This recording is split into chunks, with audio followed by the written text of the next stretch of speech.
Welcome back. Just Kicking It is back in the building, man. We back, man. We back. Yo, it's a lot going on. Man, it's been a lot. As you said, the world turns. The man's soap opera, like women too, because women love the sport as well.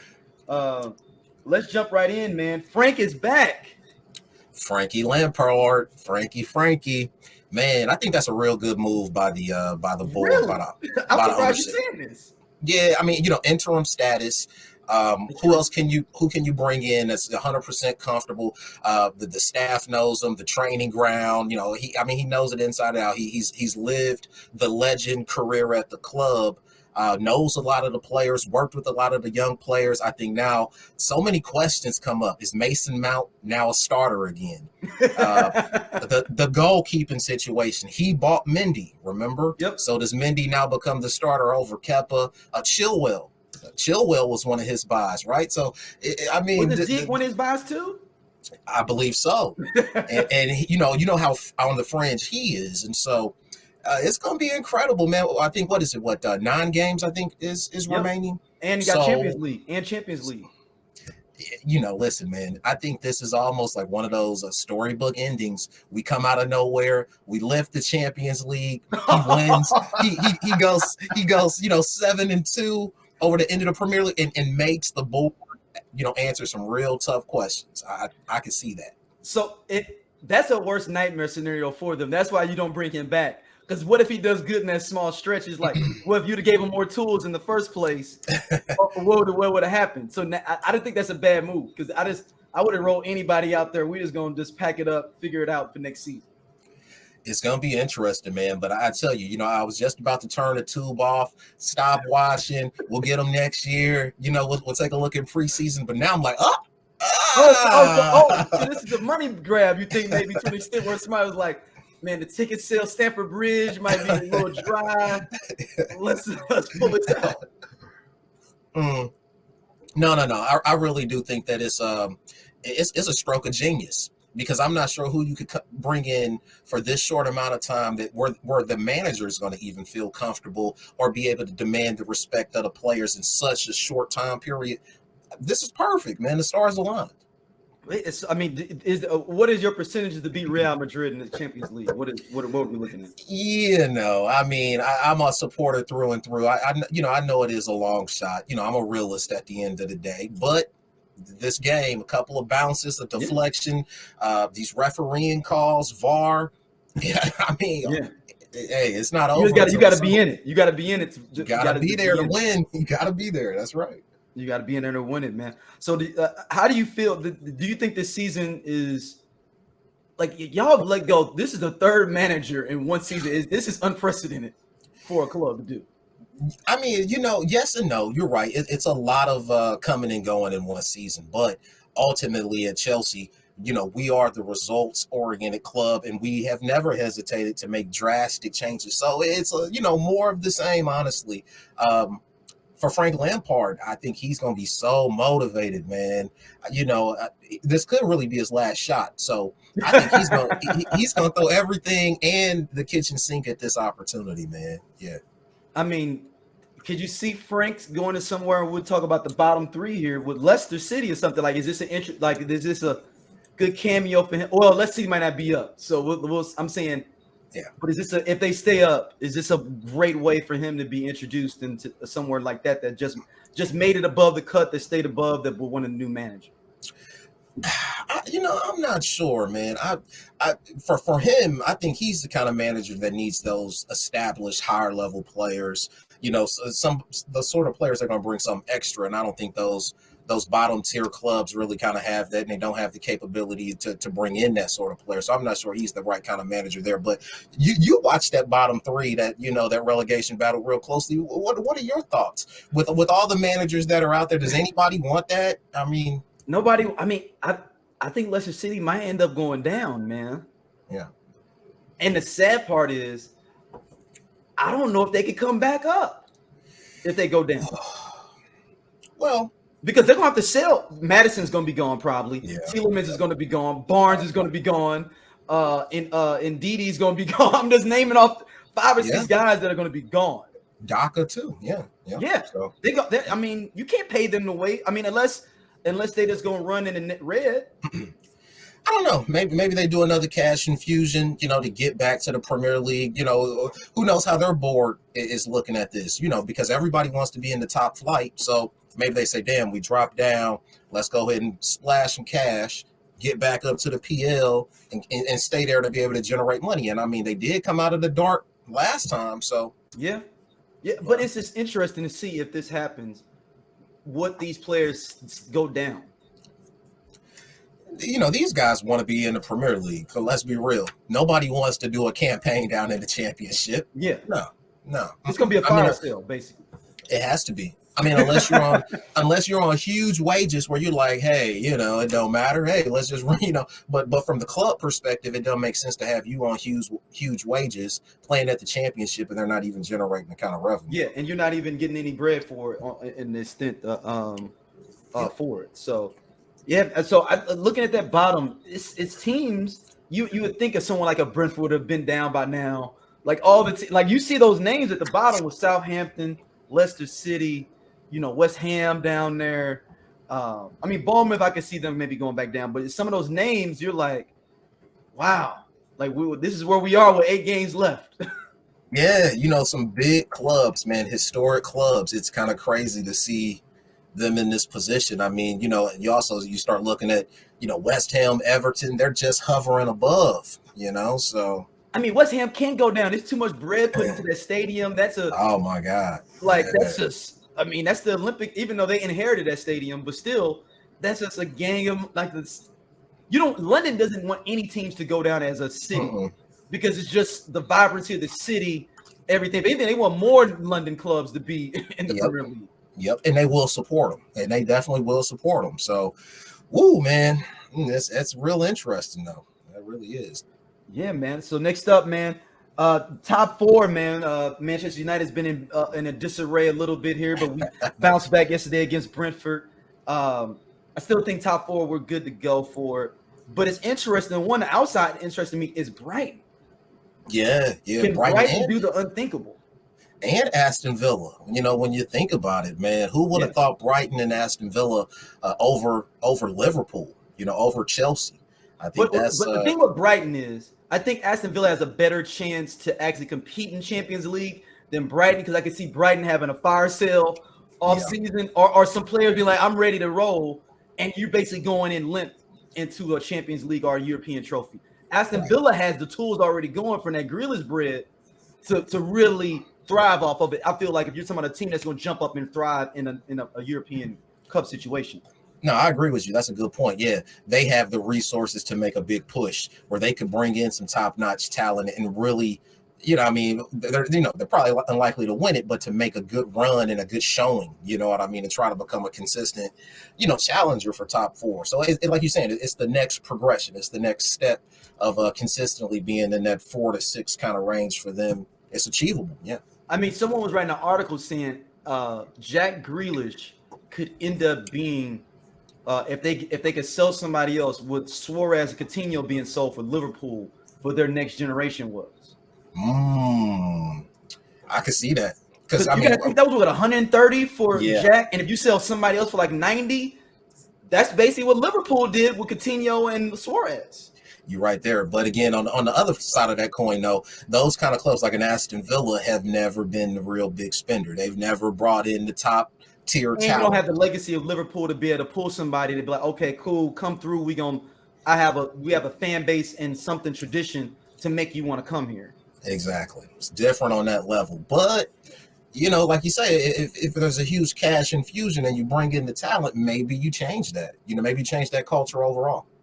Yeah. So who do you have in your top 4? Updated top 4, man. For who you got for your updated top 4? Yeah, Arsenal, man, running away with this thing. So let's talk about the top of the league before we even get to that. Top of the league, Arsenal, Man City. How you kind of feeling about this end of the run? I almost feel like it's a done deal. Manchester City, though, it's like they got double barrel shotgun and it's always locked and loaded. So you can never say never on those kind of guys. But I mean, damn, man, Arsenal, it's just like storybook ending. They look so all over the pitch. Goalkeeper, I'm still not 100% sold on, but he's more than serviceable. And yeah, man, I think it's. So you're not feeling Ramsdale, huh? I still want to see I don't feel like he's a world-class goalkeeper. I really don't. Is it because he's too active coming out? Like that goal against Sporting where he was kind of out of position and he just looked at him. Yeah. It's like I'm just holding my breath with him, where there's other keepers, you know what I mean, where they move with confidence, you know what I mean, where the ball's at their feet, no problem at all. There's no fear factor. Him, it's always like, is this angle right? Is he, is he pushing up too far? I don't know, man. Ramsdale's pretty good, man. Ramsdale's pretty good. He's more than serviceable, but I wouldn't put world class tag on him. He's not quite yet because he's only about 23, 24, I think. So I mean, yeah. And keepers play till Buffon just retired like 2 years ago when we started our podcast. It's like 52 or something. Yeah, he was in Division 2 of Italy, still getting minutes. Yeah, that's fun. So you got Arsenal running away with it. Do you feel Man City kind of is like whatever? Let's get this Champions League, kind of like maybe. Knowing Pep, though, I think he still wants to, have an even better story where they storm back. And get the Champions League back to back. You know what I mean? I think in his mind, they're capable of doing it. And man, with that talent that they have, that midfield, dude, it's a beautiful thing to watch, man. It's just like a joy to watch. Think about Calvin Phillips has played maybe 60 minutes the whole season. What a bad move for him. He went over there to sit down. But I mean, he's probably on a couple of 100,000 pounds. Yeah. I mean, how mad are you? Nah. Shout out to the Greg Ayers Bill. He taught us all how you can get his bread. That's it. Yep. And he still plays for the national team, so it's not like he's falling back. Where it's like, I'm still getting my shine in the country. Yeah, like Ibrahimovic, they called him back, right? So yeah. Which is crazy to think about. Ibrahimovic is our age, dog. I know it. But he is a special talent. Have you been watching Ted Lasso, man? Oh, so they brought a Ibrahimovic character in for this season. Oh shit. Okay, I gotta catch up. I've been hearing good things about it, man. I gotta put it on my list. Oh, it's good, man. It's funny, man. It's funny. And like speaking of that, though, I saw a Ted Lasso lookalike was in the crowd at St. Louis City. I don't know if you saw him, Yeah, so man, let's talk about a little bit of MLS, man. Man, St. Louis lost last week. I don't know if you saw that game, man. I did. Like, hey, Minnesota had some guys up front, man. Yeah, they were a good squad. You know what I mean? They looked dangerous on the break. It was a penalty call. It was a penalty, and it was a bad penalty because I forgot who it was, but the first defender already got him. He just came back on the backhand on some extra follow through. Yeah. And it was like, oh, you can't do that, man. It's like I can't even back you up on it. Like it's a blatant penalty. Yeah, you can't do that, man. And you forced the referee to basically, determine the outcome of the game, and that's never, that's. I mean, they were booing that brother, man. His name was I think it's like something Stewart. He was like one of the rising for learning black referees in 07, 08, training up minority refs. He was the first class and like number one. Oh, okay. And their young referee training kind of thing, and more minorities getting them in there. And then they booed that brother, man. He was giving some bad calls because he was handing out yellow cards like candy. Yeah, he was, man. Yeah. I did get that vibe. It's funny you say that. I did get that vibe. Like he didn't come off as extremely experienced. Yeah, it was interesting. So the interesting thing, you go into they have the referee numbers. This is the most actual games he's ref. He was more VAR the last 2 years. Okay. So he's got more 20 this year, but that's he's all right. Let's let you step up. He's been more VAR previously. There you go. See, and it's it's funny that the eye test can show you that, right? So and now it makes sense when I tell you that. You this makes sense. 100%. He's used to being in the booth. He's so late reactive. Oh, okay, somebody fell. Oh, okay. Let me just give you a card. He's used to having a little bit more time, multiple angles, and now he's dealing with the emotions and that crowd because that's a crazy, incredible crowd, man. Incredible atmosphere in there, man. The atmosphere is ridiculous, man. For a crowd, and it sellouts every game. Yeah, and it's so funny though. How do you feel about the standing within the stadium? Now, I mean, in a lot of sports are you supposed to sit down. In soccer, obviously, football you stand. And I saw that they had somebody escorted out or arrested for standing. So Yeah, it was. I think it was a handicapped person, and they were standing in front of like in the handicap row. So it's like, okay, so I didn't know that. Okay, I didn't know that. yeah, it was somebody in like the handicap row, seat, and you standing up right in front of him is like, he paid his bread to be in the handicap spot. Like, yeah, no, that's really completely understandable. I didn't hear about the handicap piece. I just he heard was about a handy because they brought it up in the booth. Because they told us in the booth what had happened because we saw it and they were like, okay. So it was a little scuttlebutt of all the other writers up there like, hey, no, the dude was handicapped. Dude was on some drunk stuff. He had to skedaddle. Oh, okay. That makes sense. They standing up all game. Like it's a whole different experience. The thing that'd be crazy if St. Louis can end up winning not necessarily the league, but that U.S. Cup and qualify for the CONCACAF. It'd be stupid, I think, for something like that. That would be huge. I think the city would embrace it and turn it up another level. You playing up against Azul or somebody in Mexico, and then you think about all the Hispanic brothers and sisters on the South Side, like, man, they're coming out. Yeah, they coming out. Oh yeah, they coming out for sure. Man, last up in our topics, man, Messi versus Ronaldo, part 5 in Saudi Arabia? Question mark? Man, oil money strikes again.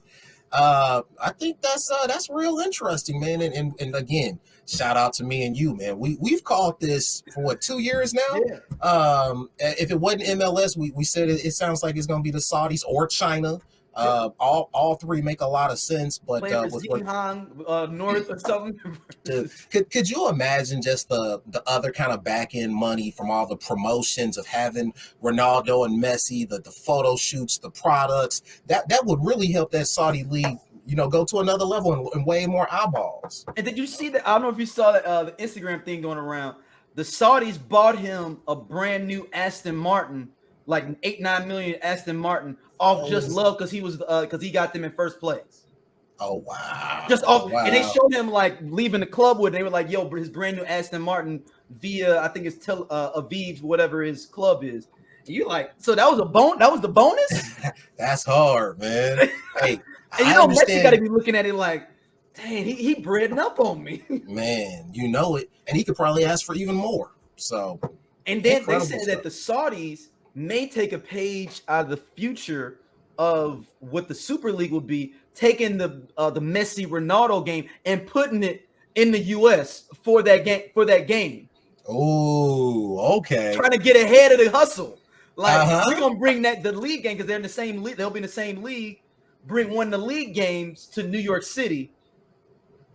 Dude, that would be incredible. That'd be huge. That'd be like almost that'd be a sporting event to attend for sure, man. Yeah, I love to see that. And like you said, since there are different clubs within that Saudi league, it's just like our sports. We can have a game like baseball's about to have a game in London. So and they said it can't be just straight pulling up on Ronaldo he's signing autographs most of the end of the game. Like he just be out there with other teams players, not even like the fans. Like they want his jersey and they want the autograph. No, man. Like they said that the jersey exchange, there's a straw pulling amongst the team. Like we get to exchange jerseys with Ronaldo. Oh wow, man!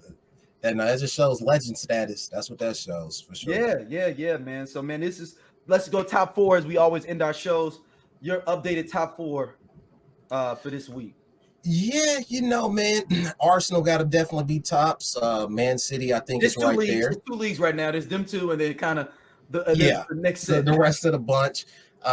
Newcastle, man, I saw what they did to you guys. I like them still continuing to develop. And I think the table is accurate, man. I hate to say it, but I think it's at Manchester United right there. I hate to say it. I think Newcastle can hold on, man. I don't know what Spurs can do. I mean, I don't see it. You guys remember they had a man up. I mean, they had a man down, was up 1-0, and and gave up a goal with 1 minute left to a team that had 10 men. Everton Everton game. So it's like, oh, do y'all really want these points at all? Man, it's rough, man. It's rough. I think a lot of the clubs are starting to kind of mellow in the middle of the pack. A lot of activity from the bottom. And, man, I Does think Chelsea Arsenal want to even qualify for the Europa Conference League? not really. It's not. Because a part of me wants y'all to move up just so y'all can have extra games. I want y'all to have extra games. No, you know what? I don't think it's in our interest, especially when you think about next year going to be like a retooling and Kaku but coming if anybody, in. y'all got the players to be able to play like a Europa Conference and throw out y'all kind of second and third guy. Y'all that deep. I agree, but I would still prefer them not to be involved, not have the travel, be able to train, become more of a unit, learn the system versus being in competitions and then start worrying about stamina and you know, all of that. So that would just who's be your manager? Who's your manager? Long term, Pochettino. I hope the Argentine. I hope he comes in. I think big enough personality, understands the league, hits the ground running. You don't think he goes back to Spurs? How they did him? No. And him and Daniel Levy. He said how they did him? Yeah. No, they did him dirty. You don't remember? They strung him along. And and you got to think about, just got into the Champions League final. Yep. What, 3 or 4 months before? He had just shown improved. Literally had just shown improved. At Tottenham. You know? So you're supposed to give him a 2-year. You get a 2-year window for doing something like that at Tottenham. You're supposed to have a 2-year window to kind of get whatever. It always comes back to Daniel Levy, you know, wanting to be the big boss, thinking he knows best, and here they are. So. And the scuttlebutt around this Klopp on the clock, man. Now, table with this. I think Klopp has the ownership on the clock because I think 1 or 2 things are going to happen. They're going to allow him to reload, or he's going to walk away, man. Because I don't. But their excuse is that we can't. We're trying to sell, but we can't sell right now. Man, something gonna shake. That'll be something to keep our eye on. I thought the Bayern thing, when Bayern fired, I thought they might do what you all were going to do: grab an interim and then try to steal him back to the German league. Yeah, I think he was. That'd be interesting. But they already got Tuchel now. But I'm saying I thought that was their original kind of path. Okay. Yeah. Well, man, thank y'all for listening as always. B, where can people hit you up at? Man, you know, I'm on Twitter always at Phoenix Piff. Man, bring the banter. Let us know what you think. I'm curious for the fan reaction on how this Premier League gonna shake out. Yeah, people are gonna be shocked when they hear this, that you actually this is the first time you put us in the top 4. Top 4 predictions. Listen, man. Unlike you, I'm gonna always be a realist, man. You know? No, if we roll back the tape to the last episode, we have a shot to the top 4. At that time, it was on the horizon. Now, not so much. Yeah, but thank y'all for listening. Just kicking it as always, and we will see y'all soon. Peace.